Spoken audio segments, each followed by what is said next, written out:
जय हिंद, वंदे मातरम, सुप्रभात। स्वागत है साथियों आप सभी का आपके अपने चैनल परीक्षा अड्डा में। साथियों, आज मैं आपके लिए 5 जनवरी 2025 का करंट अफेयर्स लेके आ गया हूं। तो दोस्तों, यह प्रश्न सभी प्रतियोगिता परीक्षाओं में पूछे जाते हैं। तो साथियों, शुरू करते हैं आज की वीडियो को।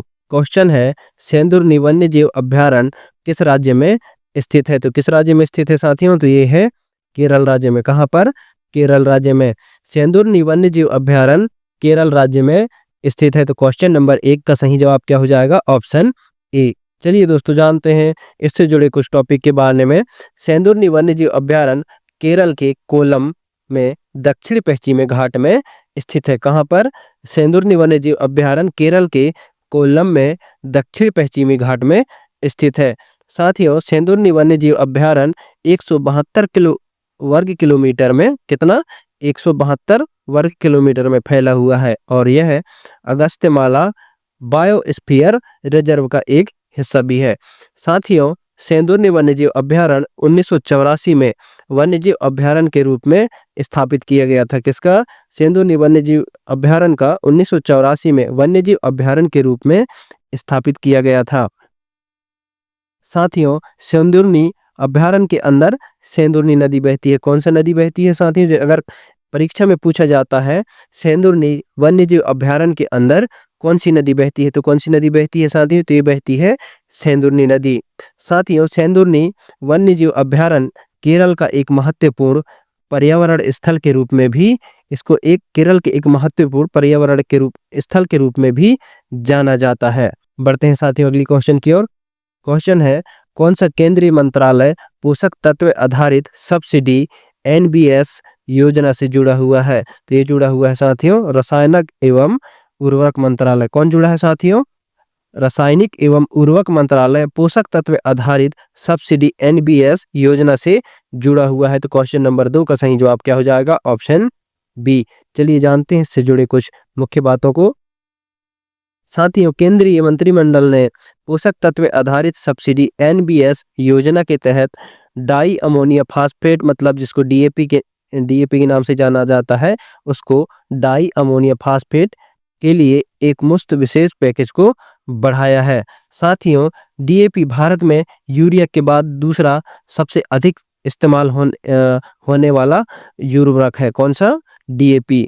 साथियों, इसे अप्रैल 2010 से उर्वरक विभाग और रासायनिक एवं उर्वरक मंत्रालय द्वारा क्रियान्वित किया जा रहा है। साथ ही मृदा स्वास्थ्य में सुधार होगा और फलस्वरूप फसलों की उपज बढ़ेगी, जिससे किसानों की आय में वृद्धि होगी। किससे साथियों? DAP से।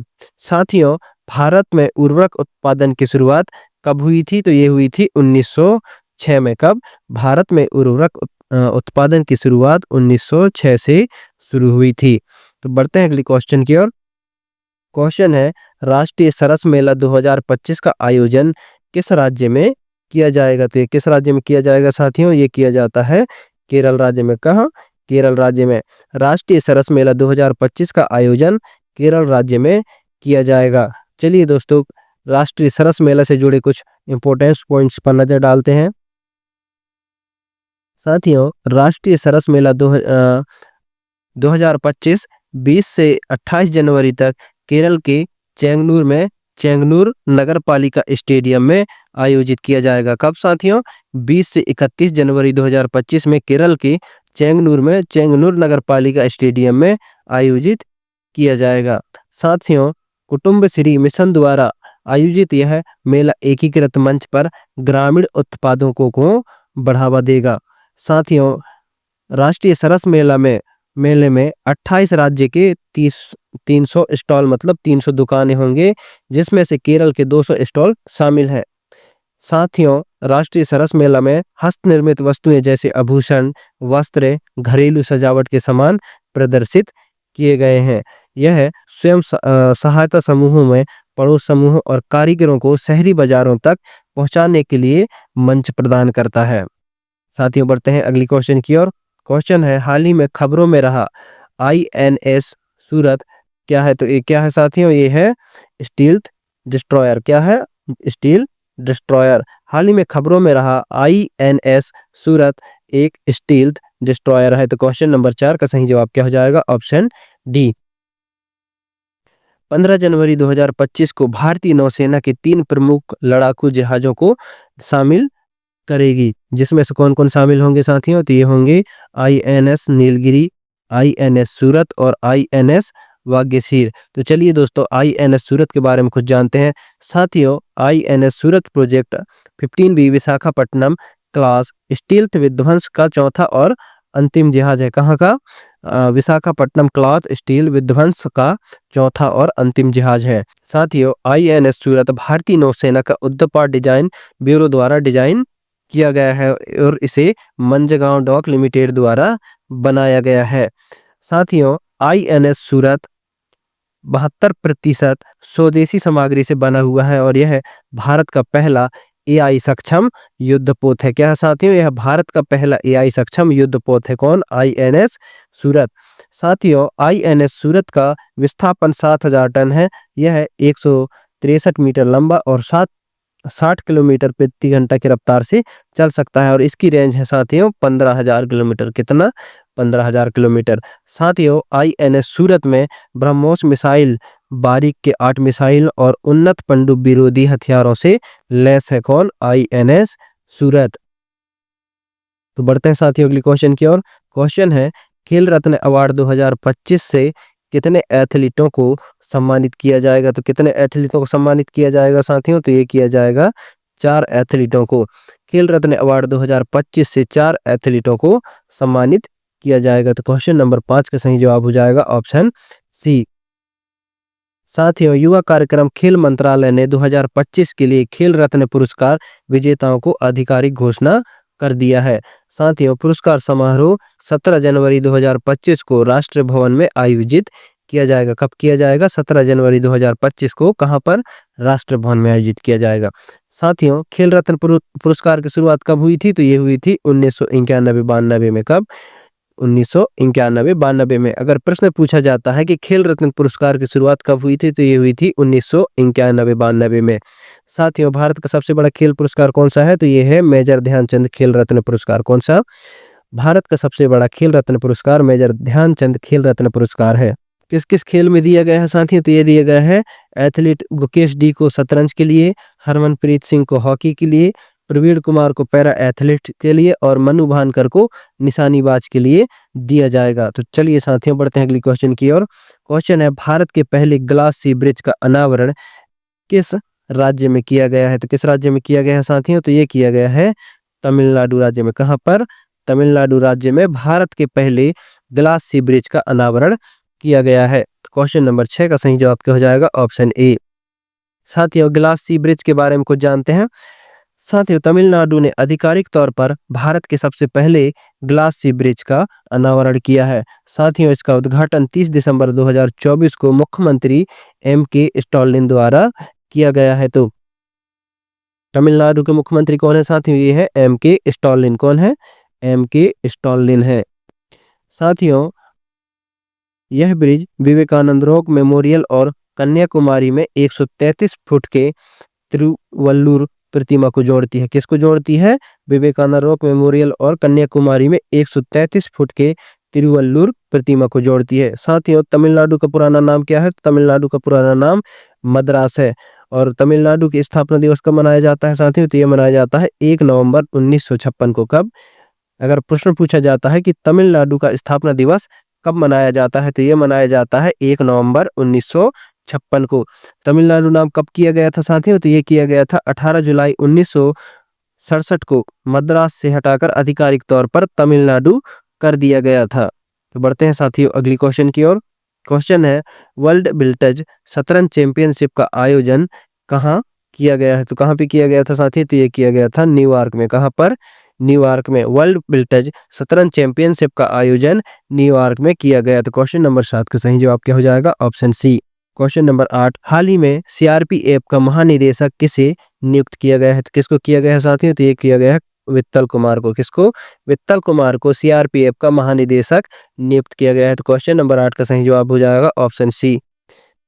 साथियों वित्तल कुमार को 31 दिसंबर 2024 को प्रभावी रूप से केंद्रीय रिजर्व पुलिस बल CRPF का महानिदेशक नियुक्त किया गया है। यह नियुक्ति मौजूदा महानिदेशक अनीश दयाल सिंह के सेवानिवृत्ति के बाद की गई है। साथियों, वित्तल कुमार उत्तर प्रदेश कैडेट्स के 193 बैच के वरिष्ठ आईपीएस अधिकारी रह चुके हैं। इससे पहले सीआरपीएफ में विशेष महानिदेशक के रूप में भी कार्यरत थे। साथियों, केंद्रीय रिजर्व पुलिस बल 27 जुलाई 1993 को क्राउन रिप्रेजेंटेटिव पुलिस के रूप में अस्तित्व में आया था और बाद में 28 दिसंबर 1949 को केंद्रीय रिजर्व पुलिस बल अधिनियम लागू होने पर यह केंद्रीय रिजर्व पुलिस बल बन गया। पढ़ते हैं साथियों अगली क्वेश्चन की ओर। क्वेश्चन है, संतोष ट्रॉफी के 78वें संस्करण का टाइटल किस टीम ने जीता है? तो किसने जीता है साथियों? तो ये जीता है पश्चिम बंगाल ने। किसने? पश्चिम बंगाल ने। हाल ही में संतोष ट्रॉफी के 78वें संस्करण का टाइटल पश्चिम बंगाल ने अपने नाम किया है। तो क्वेश्चन नंबर 9 का सही जवाब क्या हो जाएगा? Option A. क्वेश्चन नंबर 10, साल 2025 का पहला शतक किस खिलाड़ी ने जड़ा है? तो किस खिलाड़ी ने जड़ा है साथियों? तो जड़ा है कुशल परेरा। किसने? कुशल परेरा ने साल 2025 का पहला शतक जड़ा है। तो क्वेश्चन नंबर 10 का सही जवाब क्या हो जाएगा? Option D. बढ़ते हैं अगली क्वेश्चन की ओर। क्वेश्चन है, जम्मू कश्मीर और लद्दाख युगों के माध्यम से पुस्तक का विमोचन किसने किया है? तो ये किसने किया है साथियों? तो किया है अमित शाह ने। किसने? अमित शाह ने। तो क्वेश्चन नंबर 11 का सही जवाब क्या हो जाएगा? Option B. बढ़ते हैं अगली क्वेश्चन की ओर। क्वेश्चन है, स्कब टाइप जो हाल ही में खबरों में रहा, यह किस एजेंट के कारण होता है? तो किस एजेंट के कारण होता है साथियों? ये होता है बैक्टीरिया के कारण। किसके कारण? बैक्टीरिया के कारण। स्क्रब टाइप जो हाल ही में खबरों में रहा, यह बैक्टीरिया एजेंट के कारण होता है। तो क्वेश्चन नंबर 12 का सही जवाब क्या हो जाएगा? Option C. बढ़ते हैं अगली क्वेश्चन की ओर। क्वेश्चन नंबर 13, हाल ही में किस अफ्रीका देश ने मार्बर्ग वायरस के प्रकोप की सूचना दिया? तो किस अफ्रीका देश ने दिया था साथियों? तो ये दिया था रवांडा ने। किसने? रवांडा ने मार्बर्ग वायरस के प्रकोप की सूचना WHO मतलब विश्व स्वास्थ्य संगठन को दिया था। तो क्वेश्चन नंबर 13 का सही जवाब क्या हो जाएगा? Option D.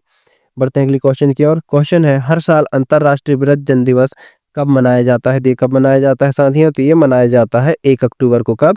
1 अक्टूबर को हर साल अंतरराष्ट्रीय वृद्धजन दिवस मनाया जाता है। तो क्वेश्चन नंबर 14 का सही जवाब क्या हो जाएगा? Option A.